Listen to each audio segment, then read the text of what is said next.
Hi, I'm Lucas, And I'm Brian. and this is the Quax podcast.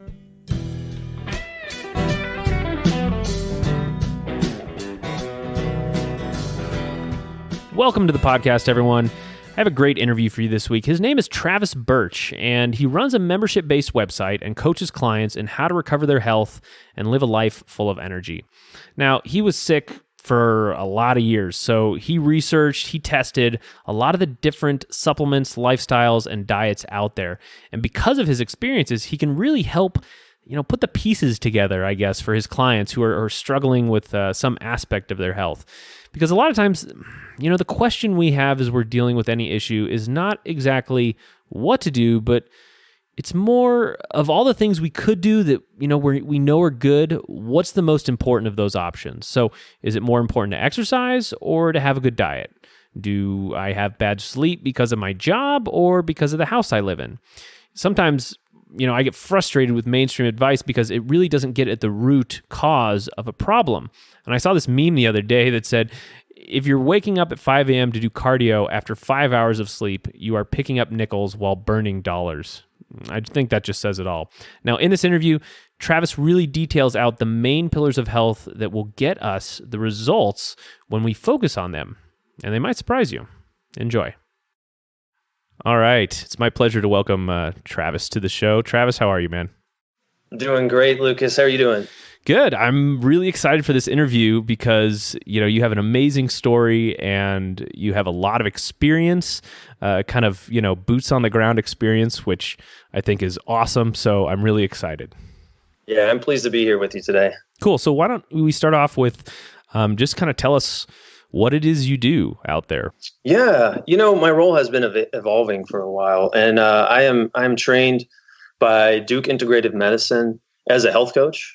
And I've been doing this for several years, and I try to help people, mostly focusing on chronic fatigue, and people that are suffering from all sorts of things that make them feel pretty bad. And that's where my heart is. That's where my passion is. So I work with people one-on-one, and I write a lot on the site.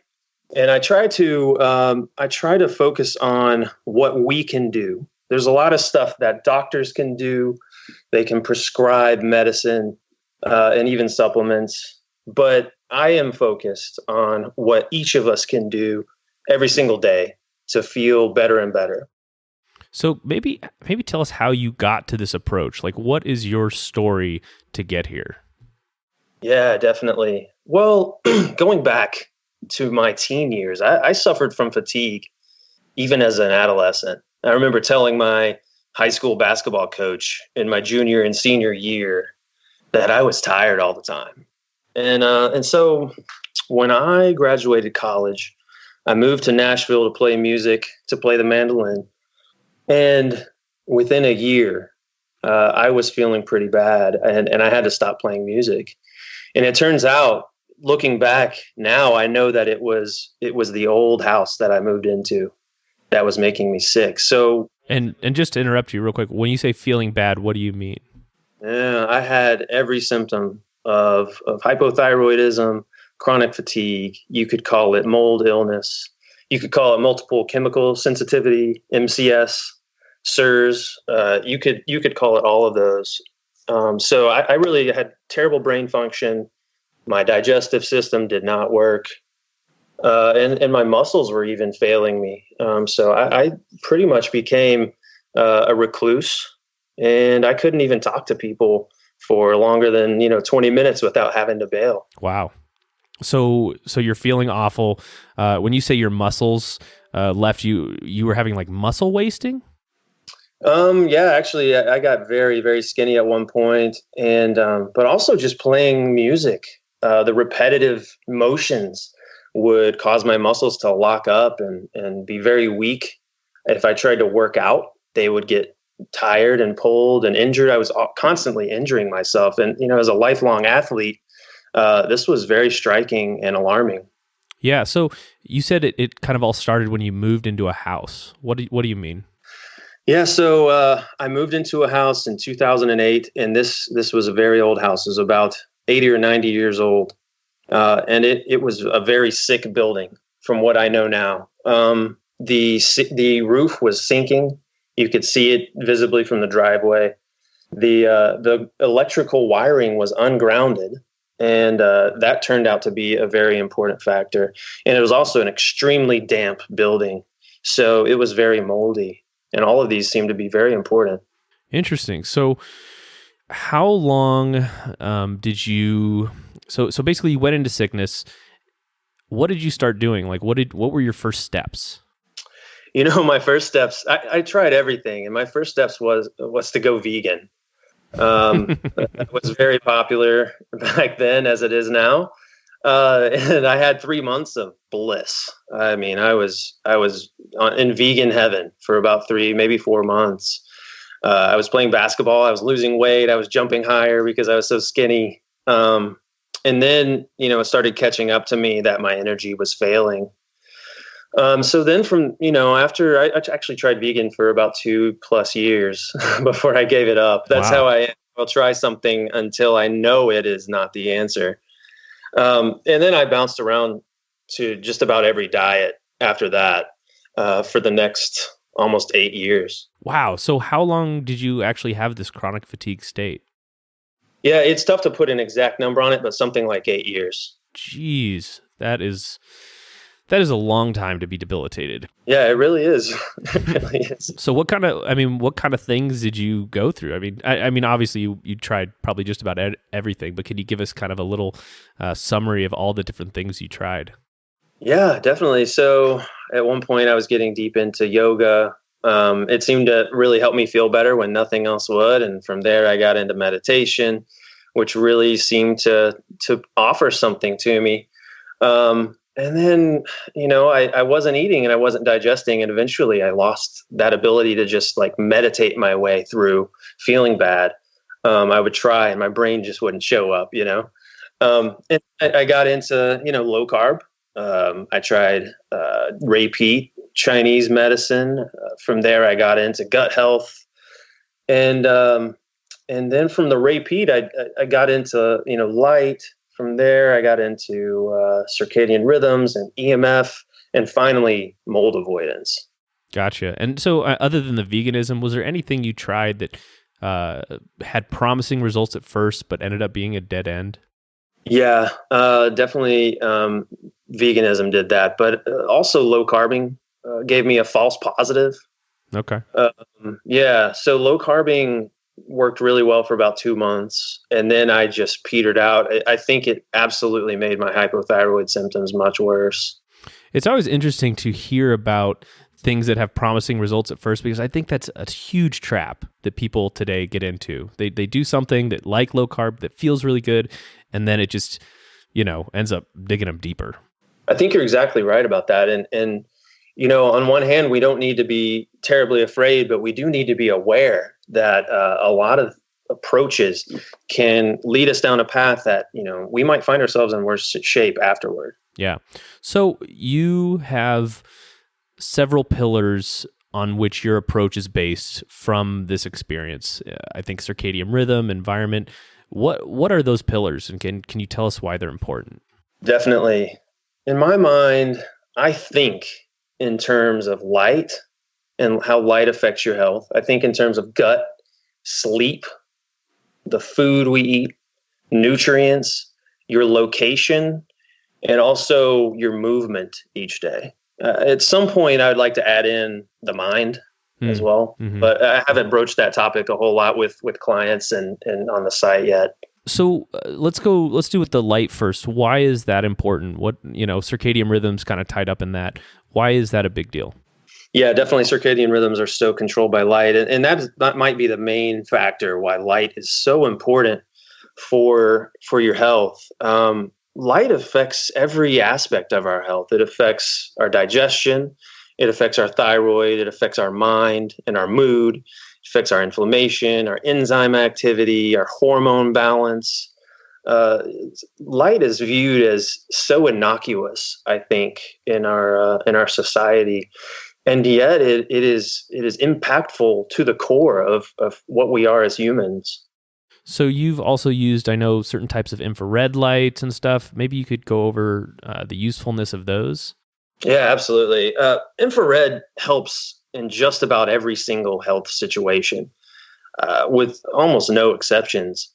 The research shows that it is one of the most purely helpful things we can do, and that we get almost zero infrared from our modern environments that we live in. Without it, if you're trying to recover without the use of infrared light, I feel like that's a missed opportunity.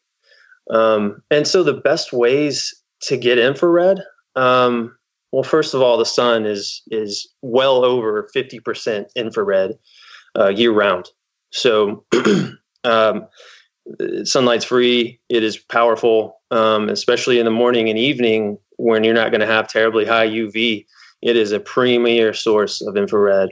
So, but a lot of time, today here in Nashville, it's kind of cloudy and raining off and on. So, sunlight's not available for me today. So right now, while I'm talking to you, I've got two 250-watt heat lamps on, and I tell you what, it feels like sunlight right now here in Nashville. And so, when you say heat lamps, are they the red ones? I actually am a huge fan of the clear ones. Okay.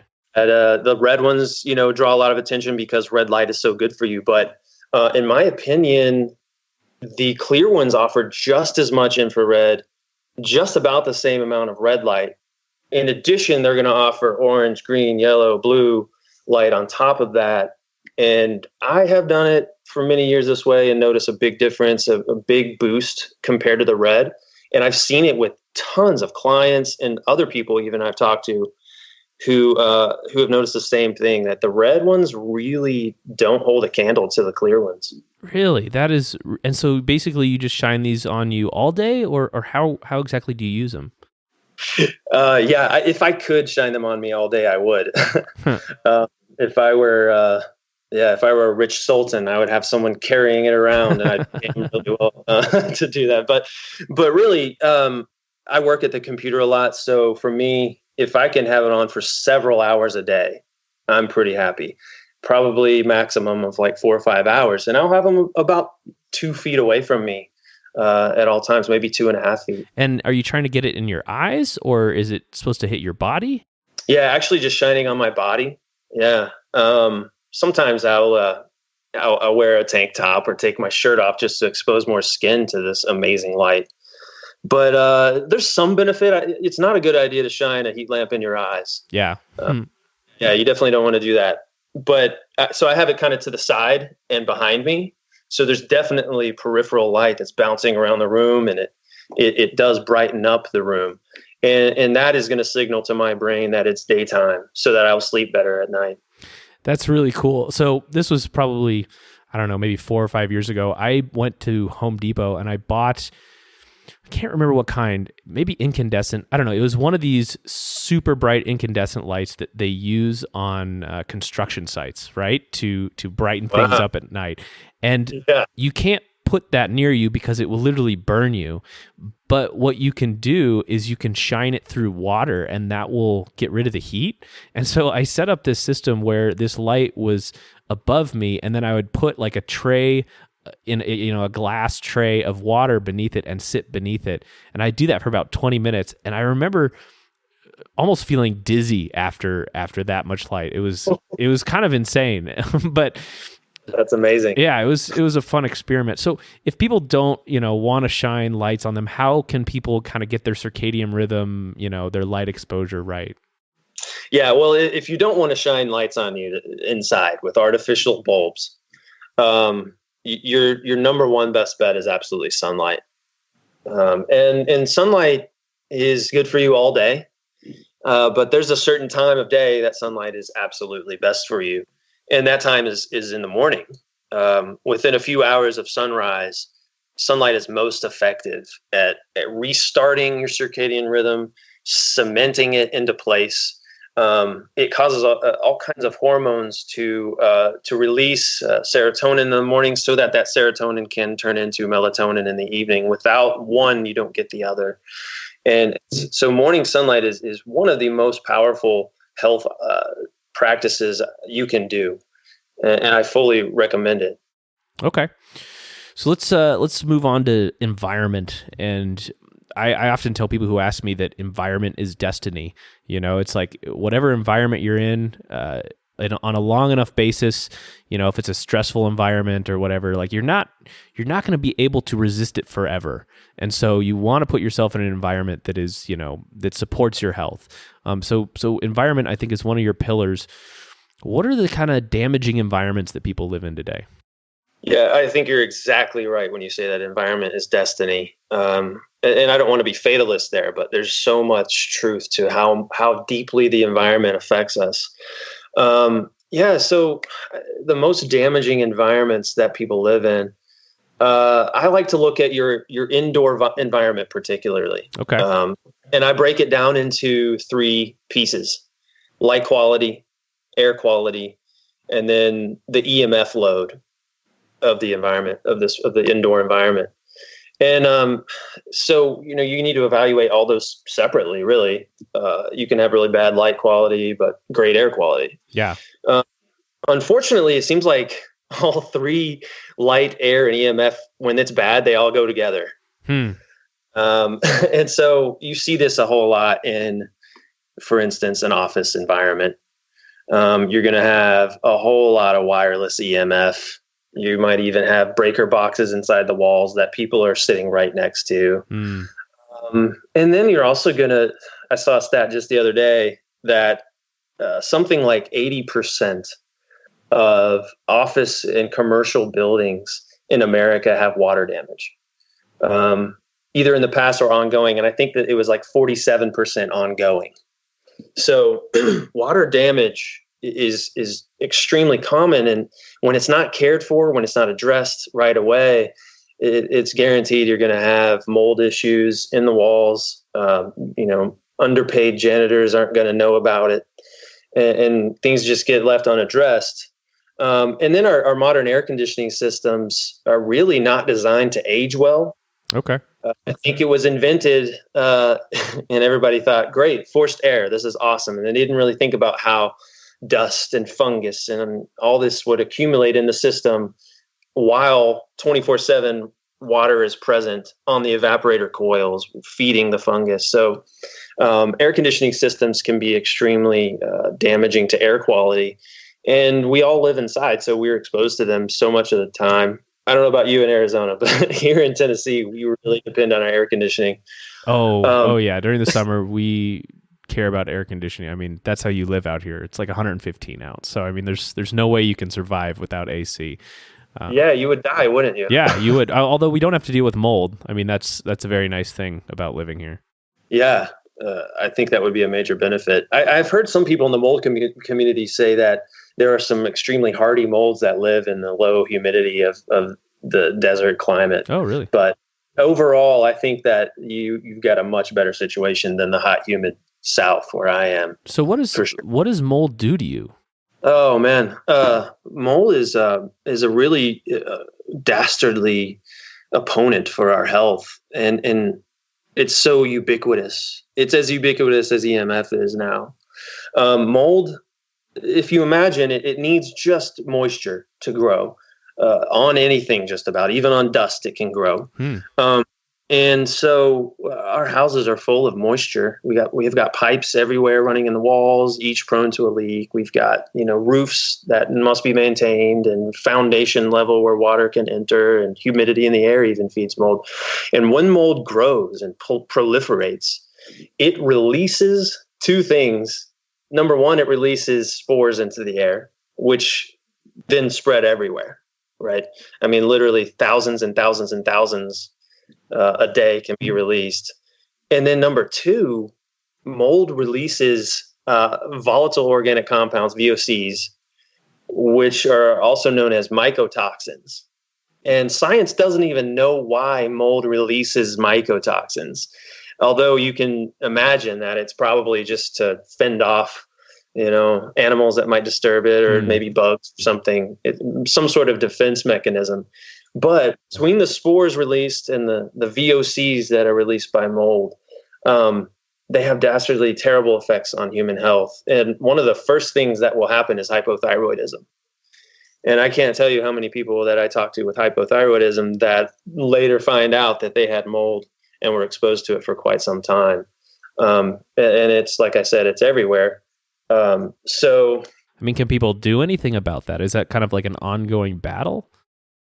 I would say, yes, it is an ongoing battle. However, your awareness of it is so preventative, because if I had known about this 10 years ago or 11, I would not have moved into that old house in Nashville that I got sick in.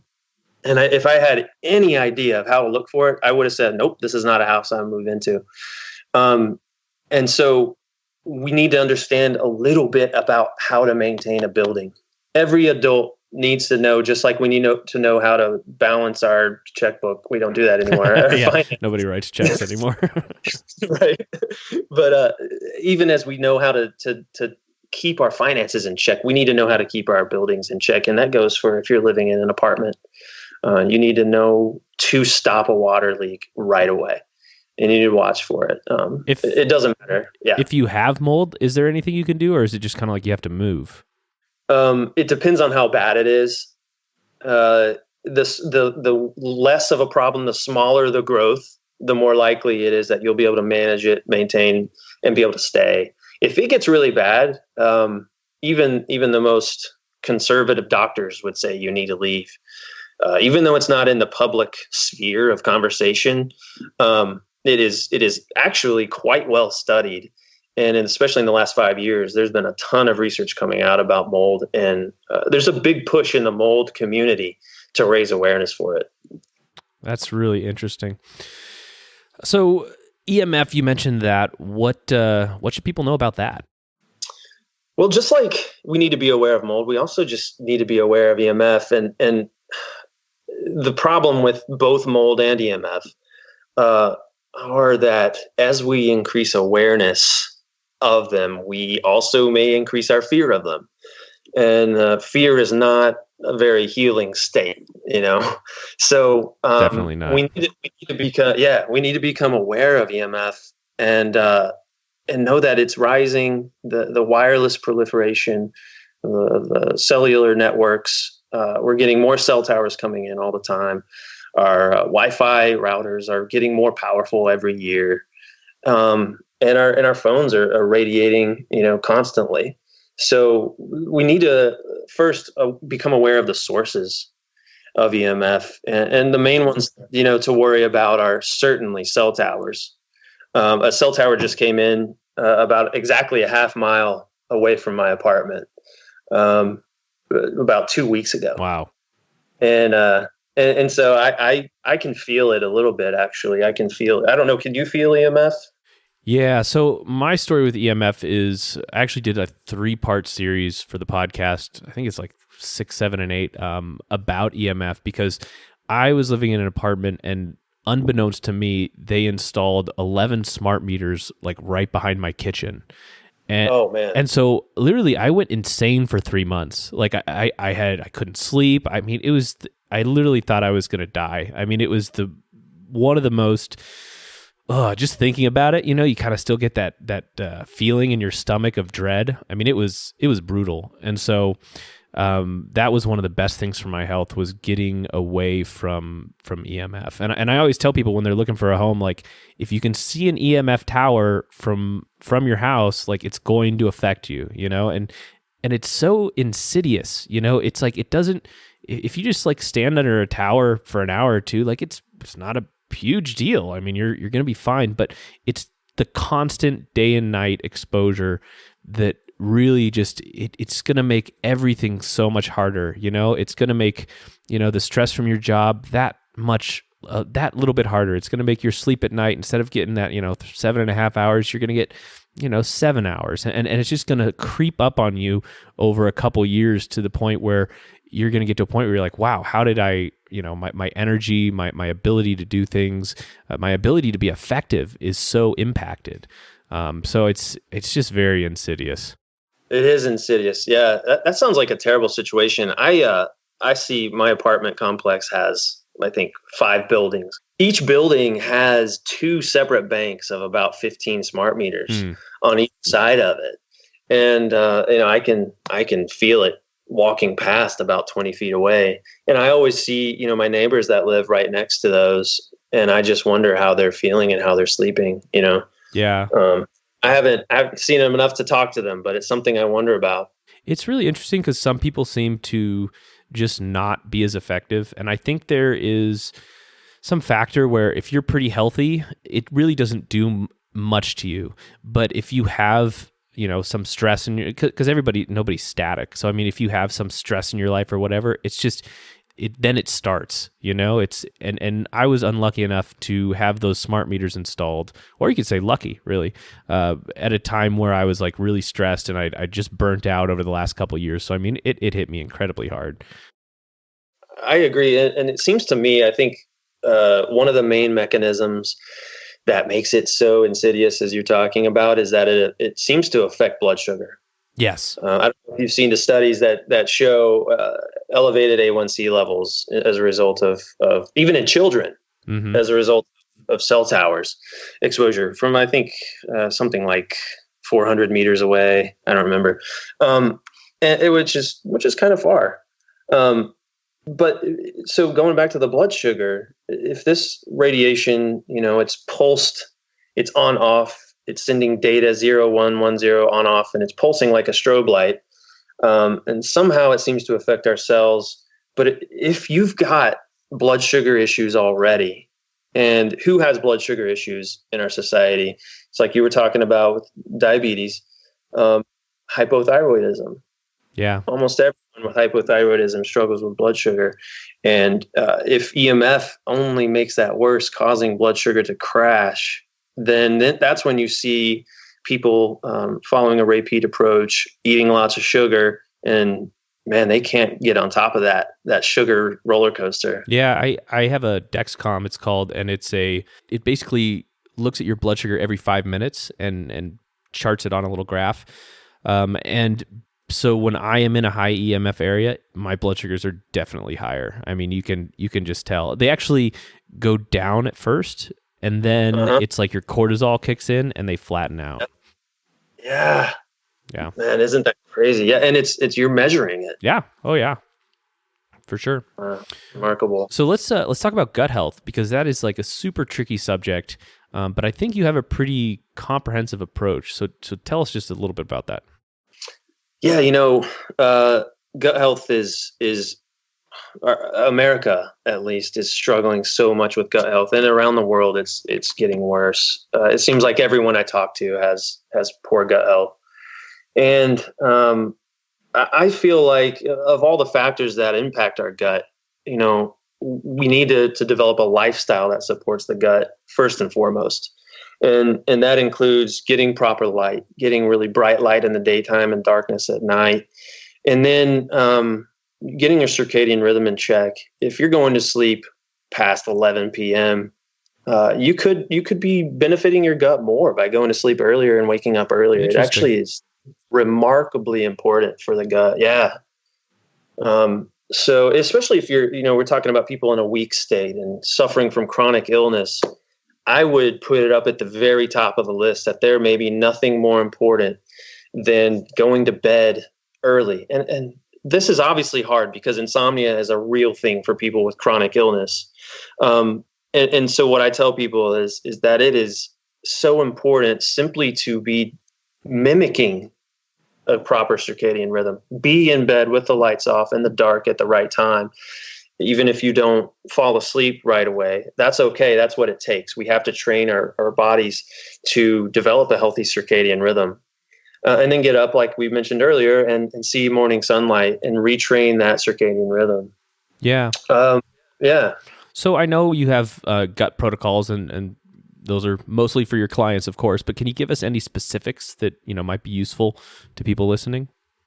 Absolutely. Yeah. So I think if we look at how medicine is treating H. pylori, we actually have a lot to learn from that treatment style. So what they do with H. pylori is what they call triple therapy. And just to cut in real quick, H. pylori is the bacteria that causes ulcers. That is correct, yes. And it is a very hardy bacteria that is difficult to eradicate. So when they treat H. pylori, the doctors will use what is called triple therapy, and that's where one antibiotic is not enough to kill this pathogen. 2 is not enough. We hope 3 antibiotics will be enough to kill the H. pylori, and they will put patients on 3 antibiotics for several weeks. And then at the end of that several weeks, they'll test for H. pylori again, and the success rate is about 75%. Oh man. So yeah, it's actually not very good. 25% of people don't respond to it. So what they do with the 75% who find success, the H. pylori has been eradicated. They check them again in about a month, and H. pylori starts coming back. So it's not detectable after the first test, after the round. It's eradicated in 75%, but then it's back a month later, which suggests that we don't ever really truly kill these pathogens completely. Wow. What we do is we make them go dormant and therefore succumb to, number one, our immune system, but number 2, all the other pathogens or microbes in our gut that make up a healthy gut flora. So yeah, what we see there is that if we cannot fully kill a microbe or a pathogen completely, we need a lifelong process to maintain and constantly be improving our gut health, constantly be fending off these pathogens which are finding their way into our gut. And so that's what medical doctors are doing, combining 3 antibiotics to try to tackle H. pylori. But there's actually a study done a few years ago of a naturopathic doctor who said, okay, I see your triple therapy. I'm going to try my own triple therapy using natural substances. So this naturopathic doctor, used oregano oil, bismuth, which is actually the main ingredient, in Pepto-Bismol. So he used Pepto-Bismol as the second ingredient. And the third ingredient was mastic gum, which also has some antimicrobial effects against H. pylori. And so he put patients, I think 39 patients, on a several-week program with this triple therapy where they were taking each of those 3 times a day. And at the end of the course, guess the rate of success. I'm guessing it's probably higher than 75%. Well, let's just say 75%. Oh, okay. Wow. So it was equally effective as the triple therapy antibiotics. And so I feel like there's a lot to unpack there. And this is what I found, what I was doing 5, 6, 7 years ago when I was first getting into gut health. I sort of realized, okay, oregano is pretty good, pretty strong, antimicrobial. What if I put apple pectin with it? I combined those 2, and I said, cinnamon is also a pretty good antibiotic. What if I stack that one in there as well? Suddenly, I was, without knowing this research, I was making my own triple therapy, and get this, doctors are now looking at triple therapy and saying that's not good enough. We'll make a double triple therapy where they add in 3 more antibiotics to tackle H. pylori. Well, that's what I was doing too. I added in additional gut supplements, probiotics, propolis, which is honey, cousin of honey. And I was making my own double and triple therapy, And so stacking these ingredients together, I'm very confident when I say that it's most likely one of these will not revolutionize your gut. But when you stack 2, 3, 4, maybe 5, maybe more, then now you start to see that we're tackling pathogens from multiple directions.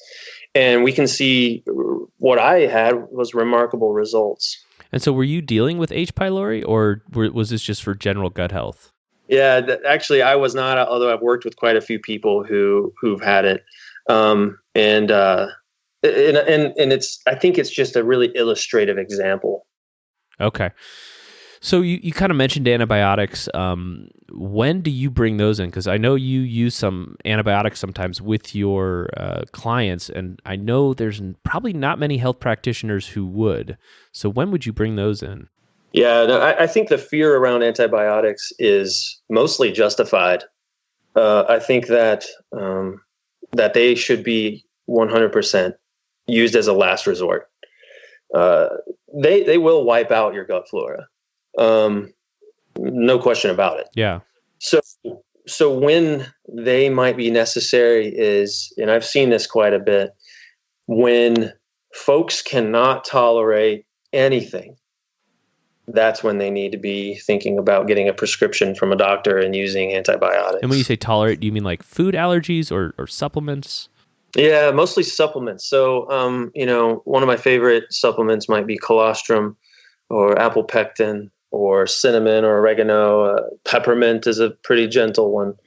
Um, and I've had plenty of clients that if they take one of those more gentle supplements, even in small doses, if they open up the capsule and pour out most of it, they can't tolerate it. They'll have really bad reactions, and it can be pretty scary, I think, for them.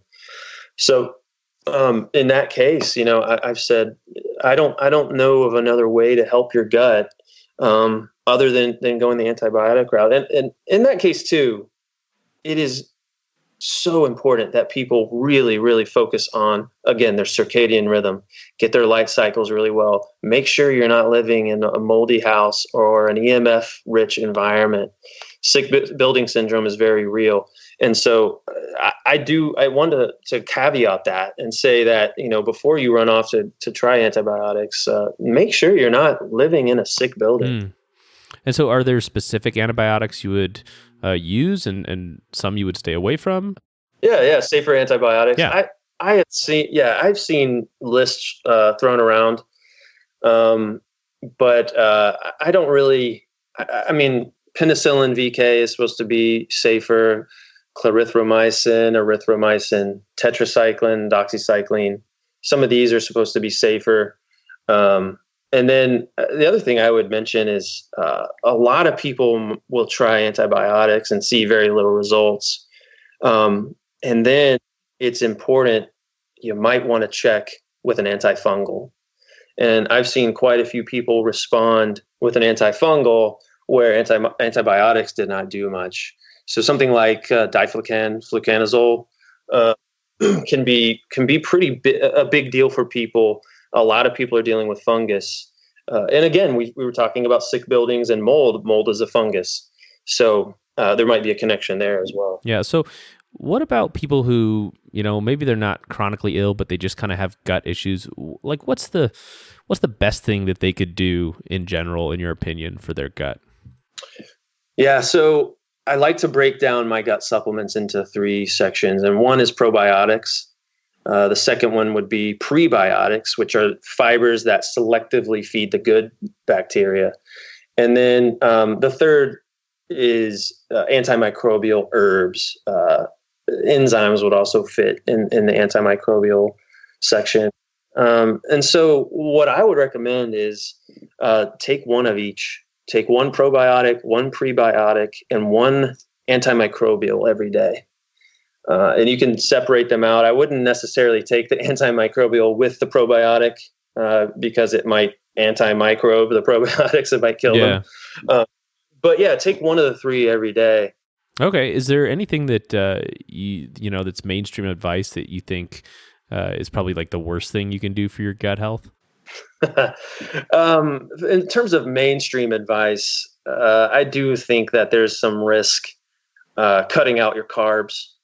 I feel like when I cut out my carbs, my gut health went down a good bit. So in terms of mainstream advice, that's probably what I would say. That's really great. So I'm a little curious about sleep. People who aren't necessarily dealing with mold and EMF and some of these other causes that we went over, what can they do for their sleep if it's not the best, and that can look like waking up in the middle of the night, not being able to fall asleep. What are you finding out there? Yeah, that's a great question. So the first step to a great sleep is make sure your bedroom is extremely dark. And if light is coming in through your windows, it's really beneficial to use blackout curtains. And in fact, there are studies that show that even a very faint blue light that flashes on and off only every 10 seconds actually lowers your melatonin levels. And so, I mean, this can't be very many blue photons hitting your closed eyelids. And they were actually able to detect that melatonin levels were lower as a result of very faint light in the bedroom. So every single step you can take to make your bedroom darker will improve your melatonin. And what we know about melatonin is that it is incredibly anti-cancer. As well, it is profoundly important for gut health. Microbial diversity of the gut, the microbiome really responds well to melatonin. So the light in your bedroom at night could be directly harming your gut health as well as how deep you sleep. Another thing that I could mention is it's beyond the bedtime, which is really important.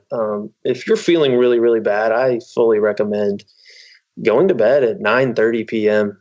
And I know that's hard, but I think that's wonderful. But if you're going to do that,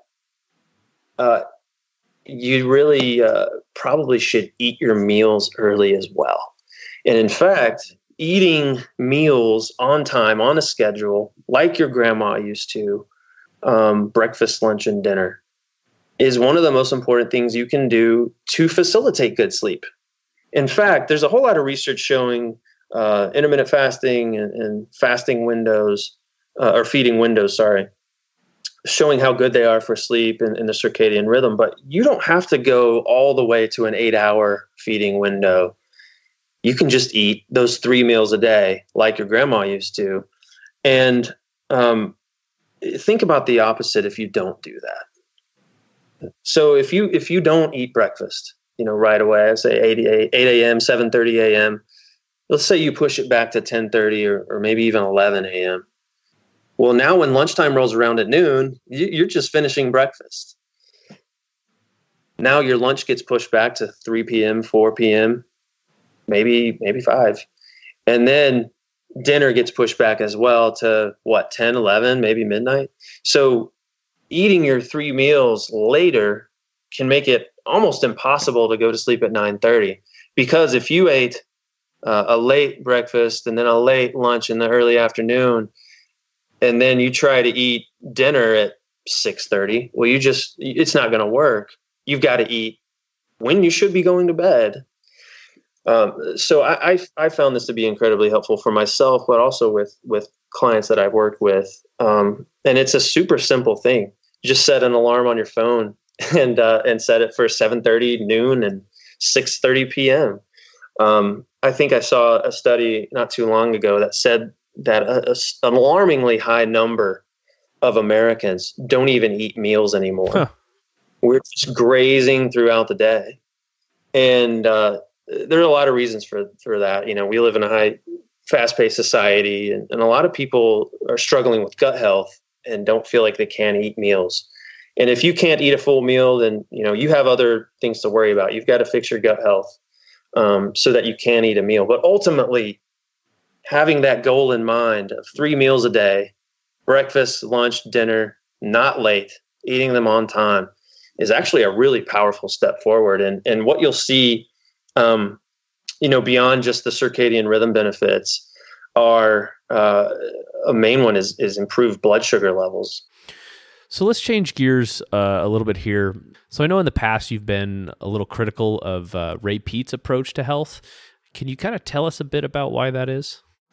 Yeah, Ray Peat is such a fascinating guy. And I first want to say that I have a lot of respect for him, a lot of gratitude for him. And I think he's a genius that, lives in a beautiful world that he's created with, lovely concepts and ideas. And his anti-authoritarianism is just to be commended. It's wonderful. Yeah. And that doesn't change from the fact that I have also seen, I would probably put it in the hundreds of people who have come to me and mentioned how they seem to have gotten worse while peating, at least in certain ways, like their gut health.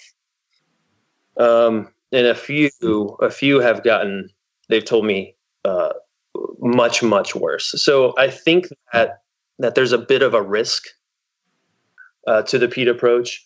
And I would just, first of all, just encourage people to be cautious as they go, throughout any health community, including the peat community. Yeah. And so for people who don't know, Ray Peat, we've talked about him in other podcasts, but he has some recommendations that are sometimes unorthodox, eating lots of sugar. He has some great stuff like avoiding fish oil, but it's kind of like a comprehensive approach to increasing your metabolism. And a lot of people who have tried to follow some of his recommendations, some have had great success, and a lot of people have found that it does the opposite.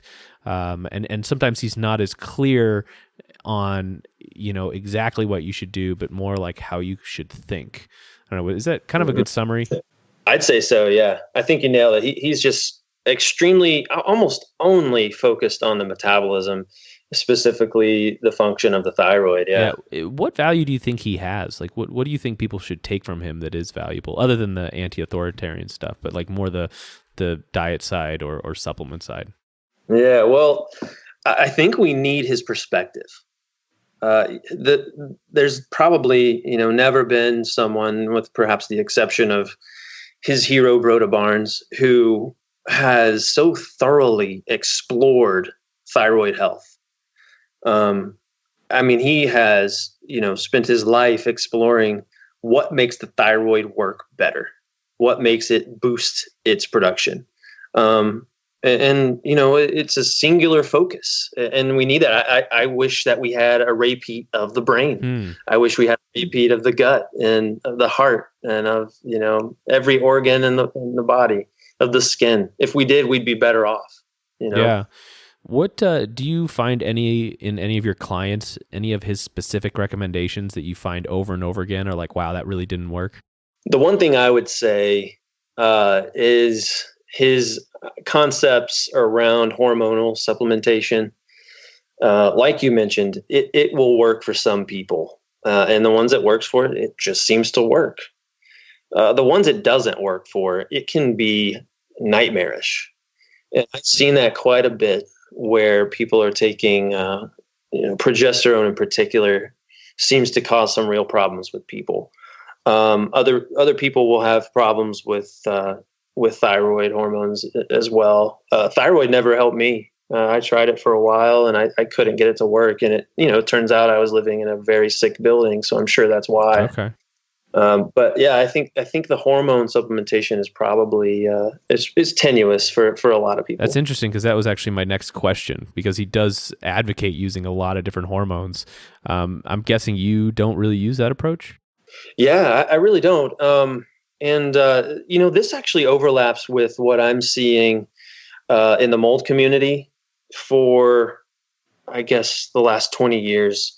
It has been common practice for folks dealing with environmental illness to try to replace hormones and balance things.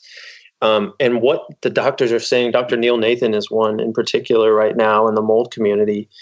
And he talks about this in his book, that people are not responding to hormones the way they used to.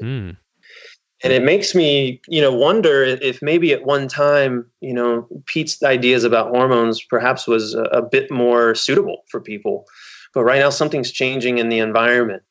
We were talking about mold and EMF. Light is changing. Something may be changing in the environment that's making people sicker, or maybe just sick in a different way.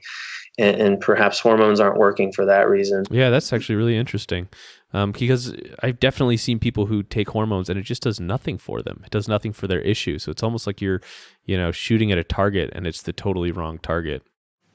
Yeah, that's exactly right. And I wish hormones did nothing for me. They actually made me a lot worse. I felt really bad on hormones, and I see that a lot. The other issue that I should probably mention is that, you know, how many chemicals, hormones are there in the body, and the body fascinatingly balances them all. Mm, Um, Now, if we start tinkering with one, the body is actually going to try to counter whatever you do. So, and this is true for some hormones and chemicals more than others. But you see it with caffeine. You see it with benzodiazepines, which work on the GABA receptor. And GABA glutamate are two very, very commonly discussed topics in chronic illness. okay. People trying to boost GABA because they can't sleep and they can't relax and they've got terrible insomnia.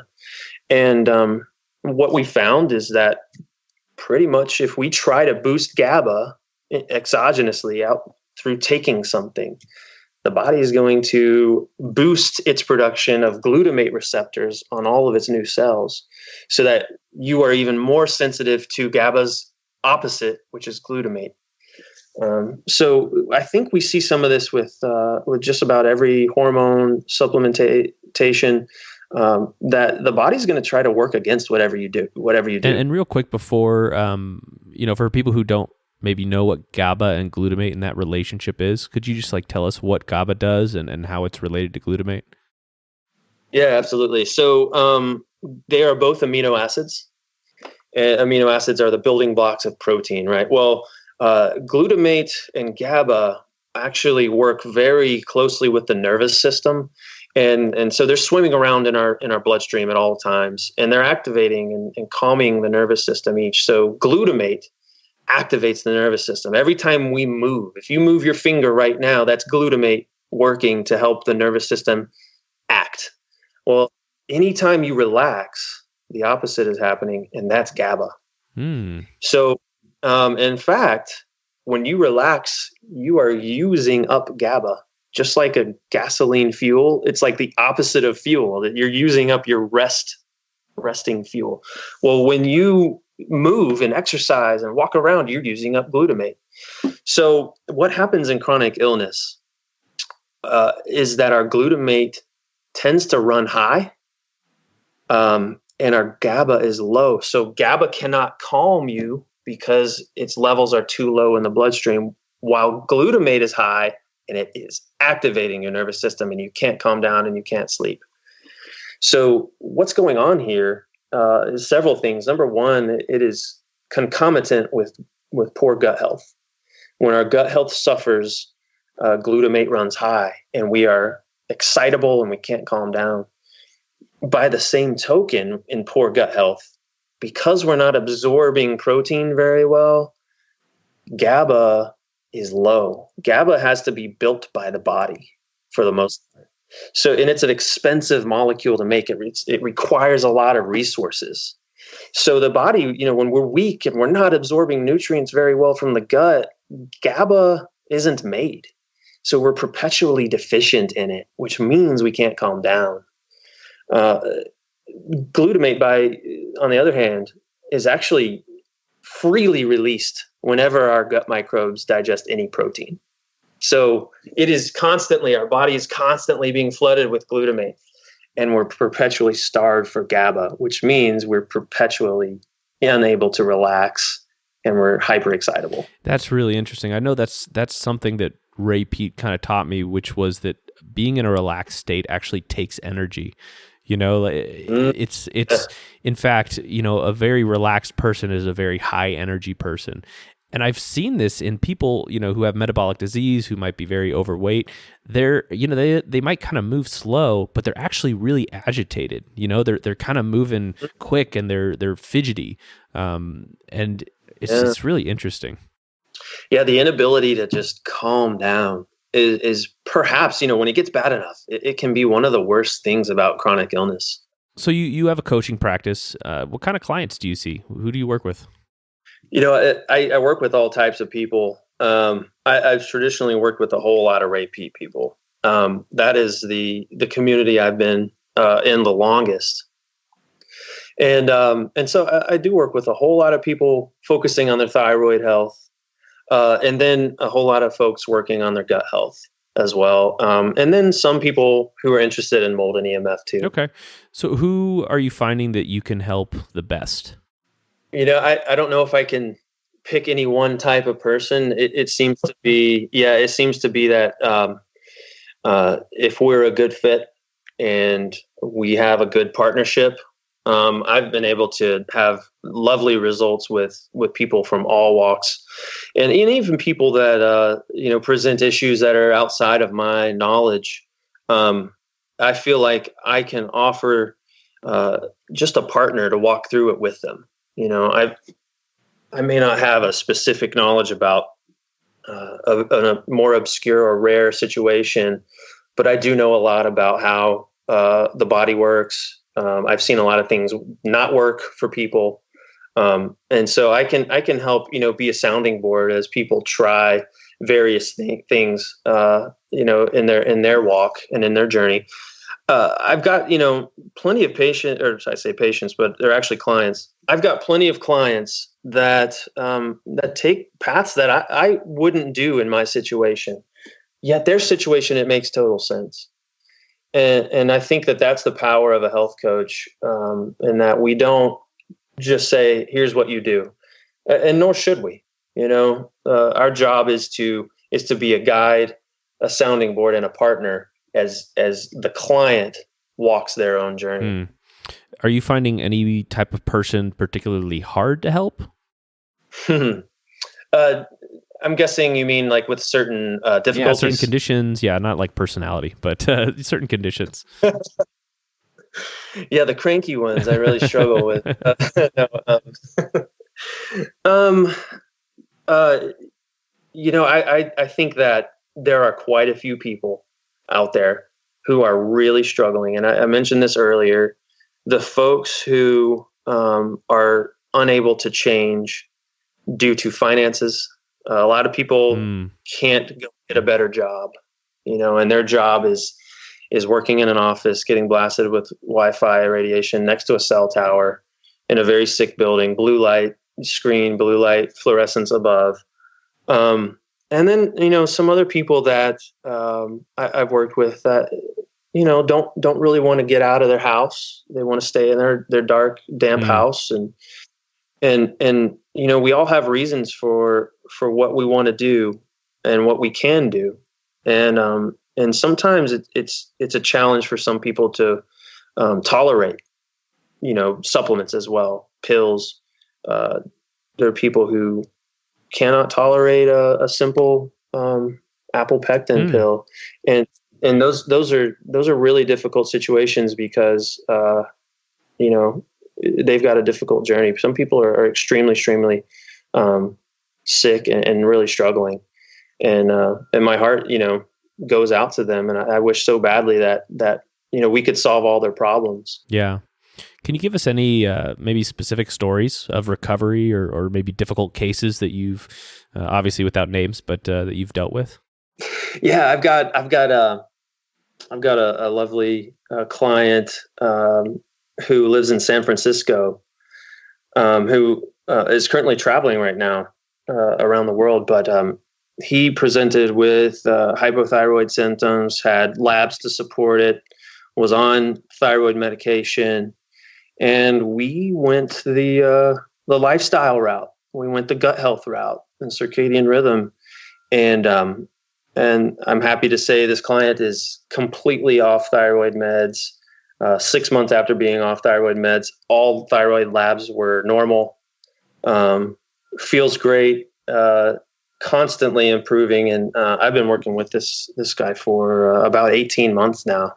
And it makes me happy almost every single day when he reaches out and he messages me on Facebook and tells me that things are going so well. Wow, that sounds awesome. It sounds like he's a brand new person. Yeah. He would say that. I think he told me in our last consultation that this is by far the best he's ever felt. Wow. So tell us about your website. How people can contact you if they want coaching, all of that. Yeah, so the website is such a passion of mine. It is so just lovely to be able to put the ideas out, to make the connections with people like yourself and others I get to meet so many wonderful people that are really trying to make a difference in their own lives and in the world even. And I just try to put out some, information that is balanced always. I tend to focus on what I can do personally to improve my health safely. There are a lot of great ideas out there that you might find work for 5 to 7% of people. And I'm not too interested in those kind of ideas. I'm more interested in the ideas that support your biology on a foundational level. And so, yeah, I like to work with people one-on-one in coaching. Got several different plans. We can communicate entirely by Facebook Messenger or email. And we can also schedule consultations. So when I graduated from Duke Integrative Medicine's health coach training, I was recommended that the going rate for health coaching is $100 an hour American. And that seems a little high for me right now, just because there are so many people that will never be able to afford that, at least not in any kind of ongoing way. So right now, my prices are a bit lower than that. And if you're thinking about just having someone to talk to, I can share my experiences with you, but I also am interested in partnering with you to find the simplest steps forward, and in building a lifestyle that supports your health and recovery. And if you want to get in contact, just go to my website, travisburch.com, go to coaching, and sign up there. You can also click on the menu, contact me if you've got any questions, and there's a form you can submit. Gotcha. And how is that spelled, Travis Burch? Yeah, Travis, Travis, and my last name Burch is BURCH.com. COM. Great. Well, dude, thanks so much. This has been awesome. Definitely some good nuggets in this show that I think a lot of people are really going to like. So I really appreciate you being on. Yeah, it's been a blast, Lucas. Thank you so much for having me. I really enjoyed talking to Travis. He has some great points throughout the interview. So just to recap some of what he said, his pillars of health, they are circadian rhythm, which includes light, sleep, and movement, gut health, which includes diet and nutrition, and environment. Now, he also has the mind as a pillar, but we didn't really get into the mind much in this interview. And I actually think that's kind of interesting because there's a lot of self-help advice out there. Be positive, be confident, etc. But often your mind gets better as you address the other pillars of health, all on its own. Now, for circadian rhythm, he uses 250-watt heat lamps with the clear bulbs, and he likes to shine them on himself as he works on the computer for between 3 to 5 hours per day. Now, if you don't want to do the lights, getting sunlight, especially in the first few hours of the day, can get that circadian rhythm on track. And a big part of getting good sleep, according to Travis, is getting good light during the day. And this is going to make sure that your body produces the melatonin it needs at night to fall asleep. And when you do sleep, make sure the room is completely dark because the smallest amount of blue light will lower your melatonin levels. Now, for gut health, there is a lot of experimentation, trial and error going on there. His favorite supplements are colostrum, apple pectin, cinnamon, oregano, and peppermint. Now, if nothing is working for someone or, they're sensitive to every supplement they try, he is okay using antibiotics like those from the tetracycline class and as a last resort, mostly. And even antifungals, he was actually even positive on those if the antibiotics are not working. He said most people could use a prebiotic, that's a type of fiber that feeds bacteria in the gut, a probiotic, which is the actual bacteria, and then some type of antibiotic substance like cinnamon, and you could do that every day. Now, for environment, the two biggest things to focus on are EMF and mold. Many buildings have a ton of water damage, which mold just thrives in. Travis said most of his main issues came from living in a sick building that was full of mold. And this is one of the first times I've actually talked to someone who's knowledgeable on mold, so it was really cool. And while I really don't have to worry about it much in Arizona, it is probably something most people do not have on their radar. Now, Travis's website is travisburch.com, where you can read his blog posts. You can become a member for a lot deeper information, or, you can contact him for coaching. I hope you like this interview as much as I did. I'm definitely going to be trying out the heat lamps to see if they impact my sleep at night, and I'll let you know. If you did like this interview, please share it with others. Get the word out about Quax Podcast, and feel free to send any questions or suggestions to quaxpodcast with an X @gmail.com. Be well.